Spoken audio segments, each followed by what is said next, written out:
আমেরিকায় স্থায়ীভাবে বসবাসের স্বপ্ন দেখছেন?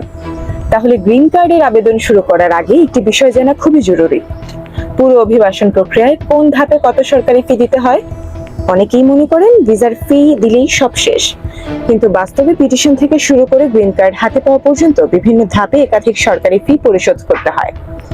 আজকের ভিডিওতে ধাপে ধাপে জানাবো কোন পর্যায়ে কত ডলার খরচ হবে এবং কোন খরচগুলো আগে থেকেই মাথায় রাখা উচিত। প্রথম ধাপ, পিটিশন দাখিল। পুরো প্রক্রিয়া শুরু হয় অভিবাসন পিটিশনের মাধ্যমে। সাধারণত যুক্তরাষ্ট্রের নাগরিক বা স্পন্সর আবেদনকারীর পক্ষে এই পিটিশন জমা দেন। পরিবার ভিত্তিক আবেদনের ক্ষেত্রে অনলাইনে পিটিশন জমা দিতে হবে সরকারি ফি $625, কাগজে আবেদন করলে দিতে হবে $675, আর কর্মসংস্থান ভিত্তিক পিটিশনের জন্য সরকারি ফি $715। দত্তক বা এতিম শিশু সংক্রান্ত আবেদনের ক্ষেত্রে ফি মামলার ধরন অনুযায়ী ভিন্ন হতে পারে।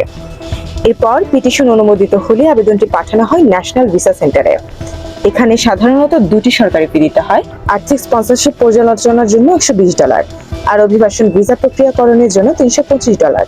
এবার আসি ভিসা আবেদনের খরচে।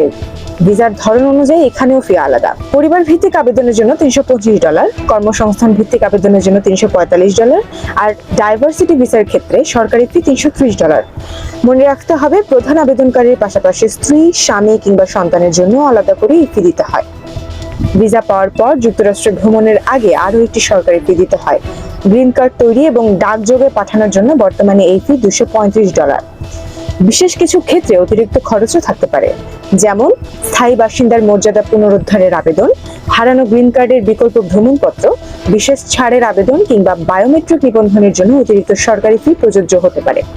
তবে কিছু মানবিক কর্মসূচিতে এসব ফি থেকে অব্যাহতি দেওয়া হয়েছে। ডিভি লটারির আবেদনকারীদের জন্য ডাইভার্সিটি ভিসায় নির্বাচিত আবেদনকারীদের সাক্ষাৎকারের সময় $330 ভিসা প্রক্রিয়াকরণ ফি দিতে হয়। এছাড়া মেডিকেল পরীক্ষা, পুলিশ ক্লিয়ারেন্স, নথি অনুবাদ এবং ভ্রমণের ব্যয়ও আবেদনকারীকে নিজেই বহন করতে হবে। কিভাবে ফি পরিশোধ করবেন? বর্তমানে অধিকাংশ সরকারি ফি অনলাইনে পরিশোধ করা যায়। এছাড়া ব্যাংক হিসাব, কার্ড, মানি অর্ডার অথবা ক্যাশিয়ার্স চেকের মাধ্যমেও কিছু ক্ষেত্রে অর্থ জমা দেওয়া সম্ভব। প্রতিটি আবেদনকারীর জন্য আলাদা সরকারি ফি দিতে হয়। ফি পরিশোধ করলেই ভিসা নিশ্চিত হয় না, চূড়ান্ত সিদ্ধান্ত নেন ভিসা কর্মকর্তা।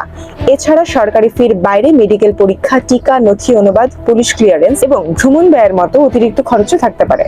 আর একটি বিষয় অবশ্যই মনে রাখবেন, সরকারি নিয়ম এবং ফি সময়ের সঙ্গে পরিবর্তিত হতে পারে। তাই আবেদন করার আগে সংশ্লিষ্ট সরকারি ওয়েবসাইট থেকে সর্বশেষ তথ্য যাচাই করে নেওয়াই সবচেয়ে নিরাপদ।